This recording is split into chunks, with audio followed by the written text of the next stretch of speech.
Oke, selanjutnya kita akan membahas masalah table dan form. Nah, di table dan form, di sini kita akan membahas elemen table dan form. Sebagai teori dasar, table adalah kumpulan data yang diorganisir ke dalam bentuk tabular, memiliki kolom vertikal dan horizontal. Dalam HTML, tabel memiliki dua fungsi, untuk mengatur informasi ke dalam bentuk tabular atau tabel, dan mengatur tata letak atau layout dari suatu halaman atau bagian halaman tertentu. Nah, sebelum CSS ditemukan, umumnya pada saat CSS belum ditemukan, dahulu HTML digunakan untuk mengatur layout juga, yaitu elemen table. Sebelum CSS ditemukan, elemen table digunakan untuk mengatur layout atau tata letak dari halaman. Nah, untuk tag table sendiri memiliki tag-tag khusus. Di antaranya ada tag table itu sendiri yang mendefinisikan tabel, kemudian ada tag caption yang berfungsi untuk memberi judul pada table, kemudian ada TR atau singkatan dari table row untuk membuat baris pada table, ada TH untuk membuat cell header pada table atau judul, kemudian ada TD untuk membuat cell data atau singkatan dari tabel data. Contoh, saya akan membuat sebuah file baru, saya simpan di folder yang sama, modul HTML dengan nama table.html. Nah, dalam Visual Studio Code terdapat shortcut untuk membuat HTML 5 standar untuk strukturnya. Nah, seperti ini.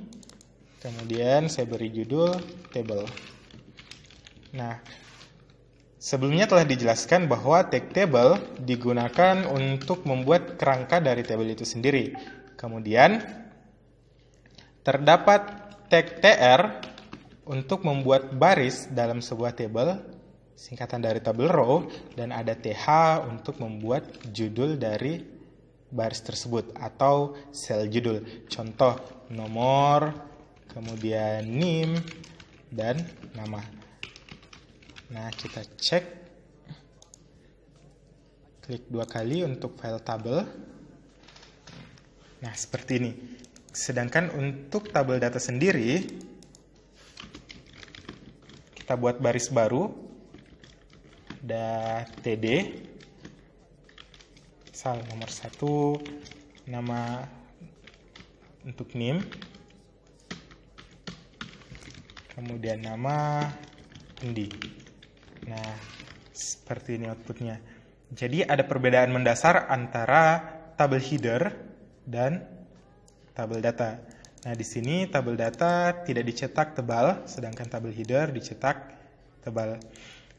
Dalam table secara default tidak ada border, sehingga untuk menambahkan border dibutuhkan atribut tambahan, yaitu border dengan nilai 1. Di sini atribut border akan mengatur behavior atau tingkah laku dari tabel dengan membuat garis pada table seperti ini. Nah, untuk value-nya sendiri bisa diatur, semakin tinggi nilai dari border, maka garis luar akan semakin tebal. Seperti ini. Oke, kita berikan satu saja. Nah, ini ya yang tadi saya jelaskan, ada atribut border digunakan untuk membentuk garis pada table. Semakin besar nilai dari atribut, maka semakin tebal pula garis luar yang terbentuk. Kemudian ada height dan width digunakan untuk mengatur tinggi dan lebar dari sel. Misalnya, kita mau mengubah tinggi dari tabel header nomor. Misal tingginya 100 pixel. Nah, seperti ini. Karena tinggi yang kita atur di sel nomor, karena kita atur tabel header nomor, tingginya menjadi 100, maka dalam satu baris yang sama akan ikut meninggi. Selanjutnya, ada width. Jadi kita bisa gabungkan antara tinggi dan lebar. Misal width-nya 100 pixel juga. Maka secara vertikal atau kolom kolom yang selurus dengan tabel header nomor akan ikut melebar. Sedangkan untuk tinggi, untuk yang sebaris akan ikut meninggi. Selanjutnya, ada cell spacing dan cell padding. Nah, cell spacing digunakan untuk mengatur jarak antar kolom, sedangkan cell padding digunakan untuk mengatur jarak antar kolom dan data. Nah, maksudnya seperti apa? Untuk cell spacing digunakan untuk mengatur jarak antar kolom ya, sedangkan cell padding digunakan untuk mengatur jarak antara garis atau border dengan data yang ada di dalamnya. Sebagai contoh, nama saya berikan cell padding 100, maka secara top, left, right, dan bottom akan berjarak 100. Maaf, ini harus di tag table. Nah, seperti ini. Nah, ini diletakkan pada tag table. Kemudian untuk cell spacingnya misal 10, maka di sini akan berjarak sebesar 10 piksel, dan untuk cell padding maka akan berjarak sebesar 100 piksel dari border masing-masing. Kemudian ada BG color. BG color digunakan untuk mengubah warna. Misal saya mau ubahnya jadi warna hitam. Nah, seperti ini. Sayangnya tulisannya tidak kelihatan. Saya ubah jadi warna teal. Oke. Kemudian ada call span. Call span digunakan untuk merging kolom. Oke. Untuk merging kolom, menggabungkan beberapa kolom, dan row span digunakan untuk menggabungkan beberapa baris. Contoh seperti ini. Di sebelah kanan kita ada contoh. Nah, saya akan membuat tabel sederhana kembali.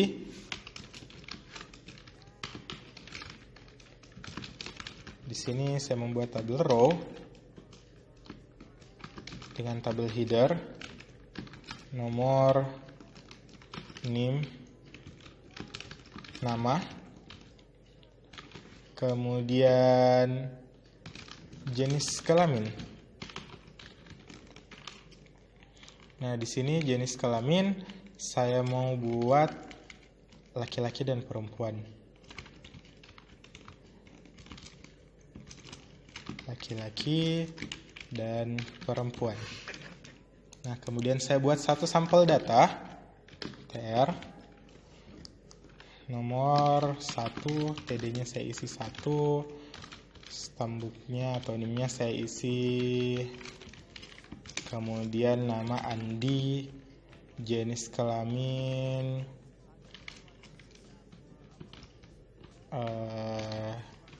laki-laki, yes. Kemudian untuk perempuan kita kosongkan. Nah, kita cek seperti ini. Nah, di sini kasusnya saya akan meletakkan jenis kelamin L dan P ini di bawah kolom jenis kelamin. Nah, jadi saya akan membuat tabel row baru yang saya pindahkan inisial jenis kelaminnya seperti ini. Nah, di sini nomor dan NIM akan sejajar masing-masing dengan L dan P. Nah, karena di sini harusnya nomor mengambil 2 baris, maka di tabel header nomor saya row span. Ingat, row span digunakan untuk menggabungkan beberapa baris. Karena saya mau menggabungkan 2 baris, maka saya ketik row span sama dengan 2. Nah, di sini L akan bergeser ke samping. Kemudian NIM seperti itu juga. Kita row span 2 karena kita akan menggabungkan beberapa baris. Nama juga. Nah, di sini P tidak sejajar dengan jenis kelamin. Sehingga karena jenis kelamin, saya beri border dulu supaya lebih kelihatan seperti ini. Nah, Agar jenis kelamin P masuk di dalam kolom jenis kelamin yang ada di atasnya, maka jenis kelamin akan saya call span 2 untuk menggabungkan kolom. Nah, jadi kasusnya seperti ini. Selanjutnya, saya copy untuk data kedua.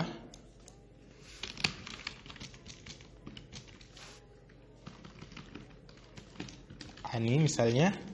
Karena Ani berjenis kelamin perempuan, maka yang dicentang adalah P, seperti ini. Kalian juga bisa meletakkan BG color pada tabel row. Misal BG color pink dan BG color blue.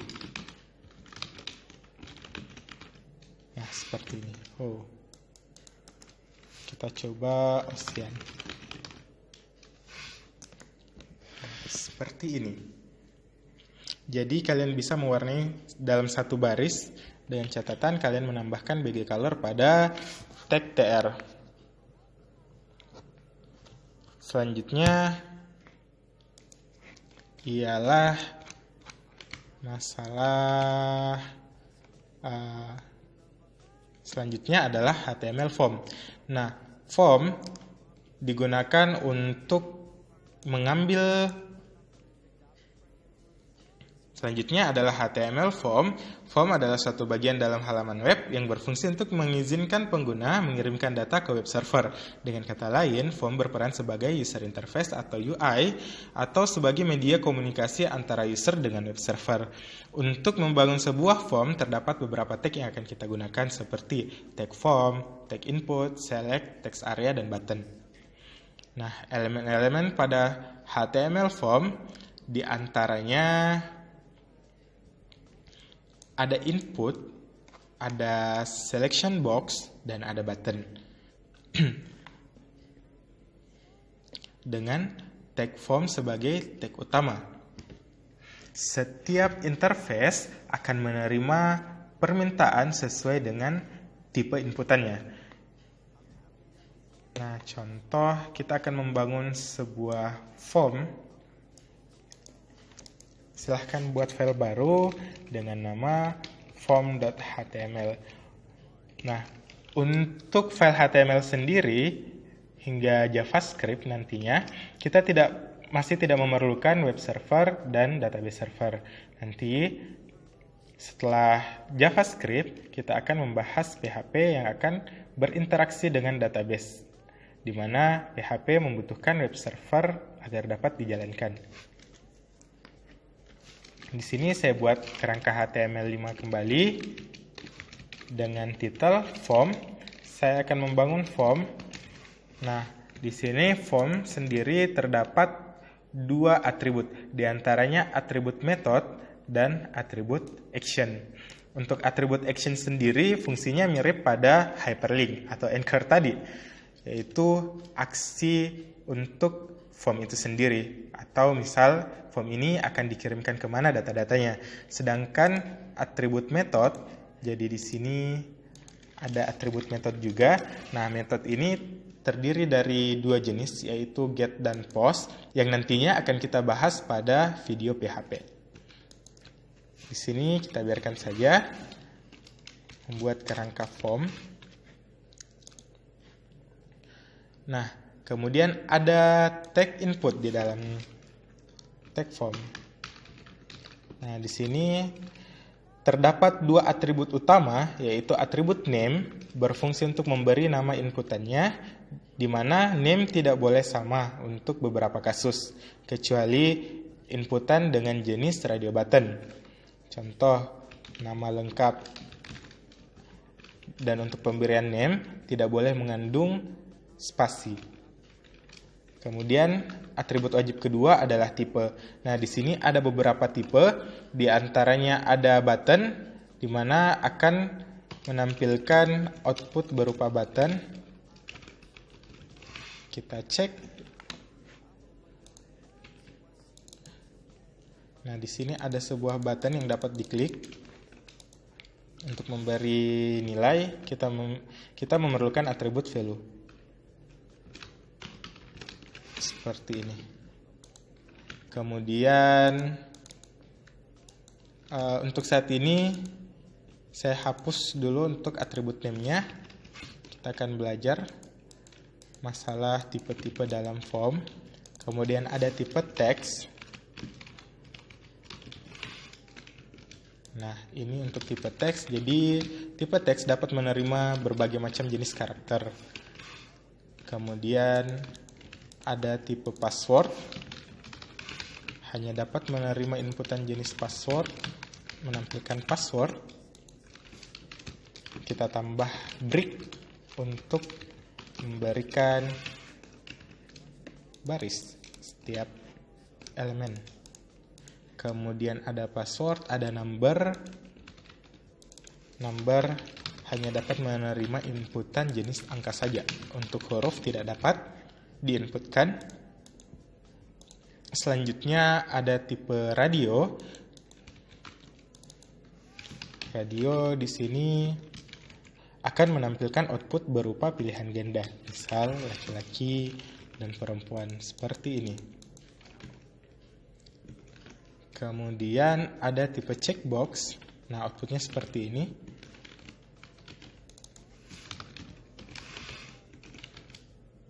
Nah, misal saya setuju dengan agreement.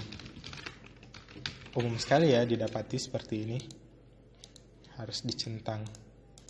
Nah, untuk checkbox sendiri kita dapat mencentang beberapa pilihan meskipun dengan name yang sama. Kemudian ada tipe file. Di sini saya copy saja tipe file. Nah, di sini akan menampilkan tombol upload. Ketika diklik akan masuk ke dalam window file chooser. Kemudian ada tipe password yang sudah kita coba. Kemudian ada tipe email. Email hanya dapat menerima inputan dengan jenis email. Nah, seperti ini ya. Kita coba ganti tipenya jadi submit.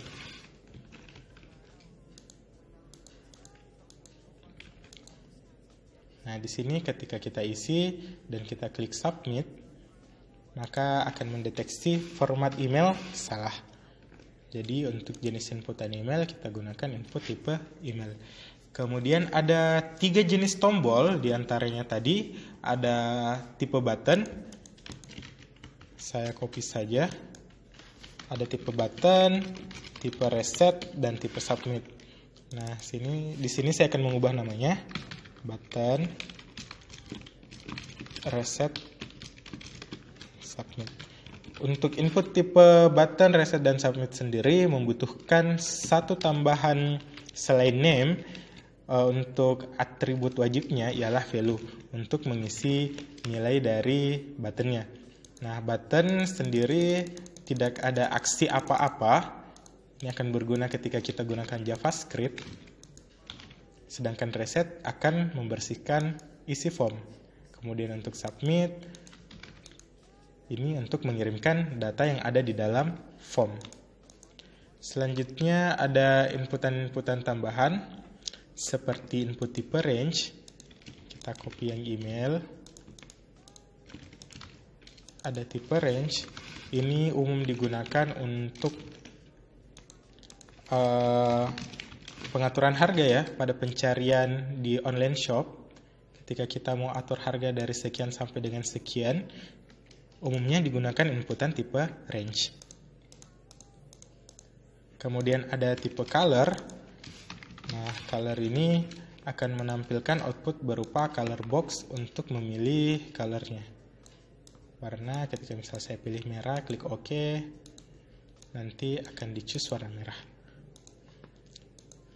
Kemudian ada tipe date. Nah, tipe date ini akan menampilkan inputan berupa date picker. Nah, di sini kita bisa memilih tanggal ya. Nah, kadang input tipe date tidak berjalan di web browser tertentu. Nah, usahakan gunakan web browser jenis Mozilla Firefox, Google Chrome, ataupun Safari. Kemudian ada text area.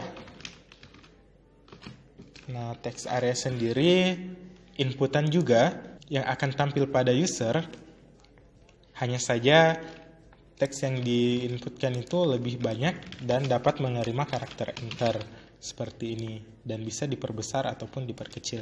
Umumnya digunakan ketika untuk menulis email, menulis postingan pada blog, ataupun yang membutuhkan inputan yang lebih banyak seperti komentar. Sedangkan untuk input tipe teks tidak akan menerima karakter enter. Kemudian ada combo box. Nah, di sini combo box-nya akan menggunakan text select. Kemudian digunakan untuk merepresentasikan data dalam bentuk list atau daftar pilihan. Contoh, saya buat text select, kemudian di dalam select pastinya ada option atau opsi-opsi pilihan. Contoh misal Sulawesi Selatan, Barat, Tengah, Tenggara, Utara, dan Gorontalo. Kita save, kita cek. Nah, seperti ini untuk combo box dengan jenis select. Oke, kita tambahkan enter. Nah, kemudian ada list box. Nah, list box sendiri combo box yang menggunakan atribut size. Misal size 5, nanti akan berubah bentuk seperti ini, bentuk list.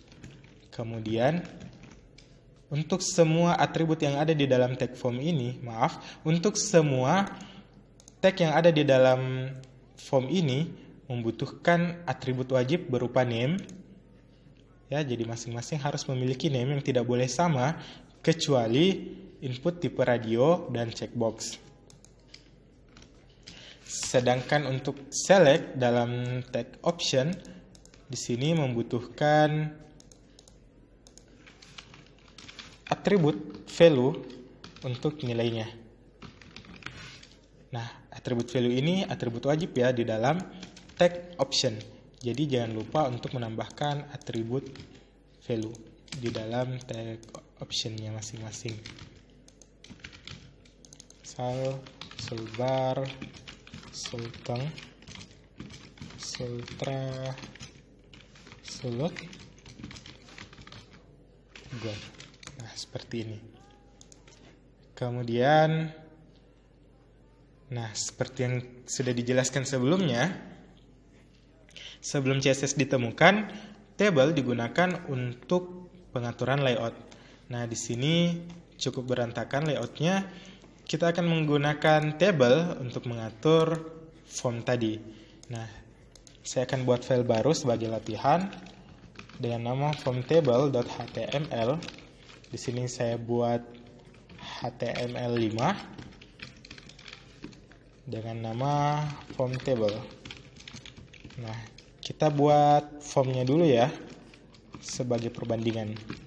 Di sini saya buat tulisan username misalnya. Contoh kasusnya adalah interface login, input tipe teks dengan name, username, kemudian ada password, input tipe password dengan name password, kemudian saya punya sebuah input tipe submit dengan name dengan value login misalnya. Nah, kita cek file from table tadi. Nah, seperti ini ya. Ketika kita gunakan BR atau break,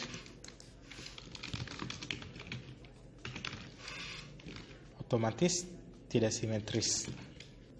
Kemudian terlalu berdekatan. Oh iya, selain input tipe submit, kalian juga bisa menggunakan tag button dengan tipe submit, di mana button harus ditutup dengan tag button itu sendiri. Ingat, untuk tag penutup memiliki garis miring di belakang. Dan di sini saya pilih login. Hasilnya akan sama seperti ini, login menggunakan tag button. selanjutnya, bagaimana cara mengatur layout menggunakan table. Nah, di dalam form tadi, ataupun di luar form, terserah kalian dapat dikreasikan sesuai dengan keinginan kalian. Saya membuat table. Di dalam table saya buat sebuah tabel row, dan di dalamnya ada tabel data. Tabel data ini saya isi dengan username. Kemudian untuk tabel data selanjutnya, saya isi dengan inputan yang telah kita buat sebelumnya.